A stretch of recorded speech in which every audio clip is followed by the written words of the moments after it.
আসসালামু আলাইকুম রহমতুল্লাহি ওবারকাতু। অনেক সময় আমাদের বিকাশ থেকে অটোমেটিক টাকা কেটে যায়, অথবা আমাদের অনেক সময় বিভিন্ন কোম্পানির মধ্যে আমাদের সাবস্ক্রিপশন থাকে। তো বেশিরভাগ সময়ে কিন্তু সেই সকল সাবস্ক্রিপশনের কারণে আমাদের বিকাশ থেকে টাকা অটোমেটিক কেটে যায়।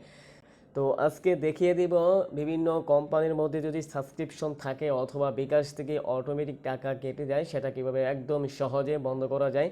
তো বিকাশ অ্যাপসের মধ্যে নতুন একটি আপডেট আসছে, সেই আপডেটের মাধ্যমে আপনি সহজেই যে কোনো সাবস্ক্রিপশন অথবা টাকা কেটে যাওয়ার যে ব্যাপারটা সেটা সহজেই বন্ধ করতে পারবেন। তো চলে যাচ্ছি আমি ভিডিওর মূল পর্বে। তো এটি করার জন্য সর্বপ্রথম আপনারা আপনাদের মোবাইলে থাকা বিকাশ সফটওয়্যারটি ওপেন করে নেবেন। যদি বিকাশ সফটওয়্যারটি ইনস্টল করা না থাকে তাহলে প্লে স্টোর থেকে ইনস্টল করে নেবেন। তো আমার ইনস্টল করা আছে, আমি এখন প্রবেশ করে নিচ্ছি।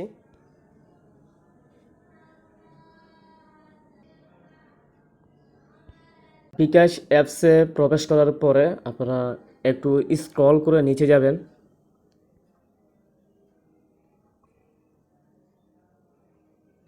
তো নিচে যাওয়ার পর আপনারা দেখতে পাচ্ছেন সাবস্ক্রিপশন একটা অপশন দেওয়া আছে। তো বিকাশ কোম্পানি বা বিকাশ চায় না যে আপনার ইচ্ছা ছাড়া অন্য কেউ টাকা কেটে নিয়ে যাক বা আপনার থেকে টাকা কাটুক। তো এখানে আপনারা টেপ করবেন। তো টেপ করার পরে পেমেন্টের বিবরণী এখানে আপনারা টেপ করবেন। তো আপনারা দেখতে পাচ্ছেন আপনার এখনও কোনো সাবস্ক্রিপশন নেই। তো যাই হোক, আমি সাবস্ক্রিপশন পূর্বেই বন্ধ করে নিয়েছি।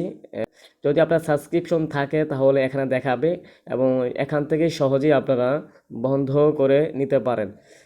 সাবস্ক্রিপশন আরও কয়েকভাবে বন্ধ করা যায়, সেগুলোর ভিডিও আমার চ্যানেলের মধ্যে দেওয়া আছে, আপনারা চাইলে সেই ভিডিওগুলো দেখতে পারেন। দেখা হবে অন্য একটি ভিডিওতে অন্য একটি টপিক সম্পর্কে। আসসালামু আলাইকুম রহমতুল্লাহি ওবারকাতুহু।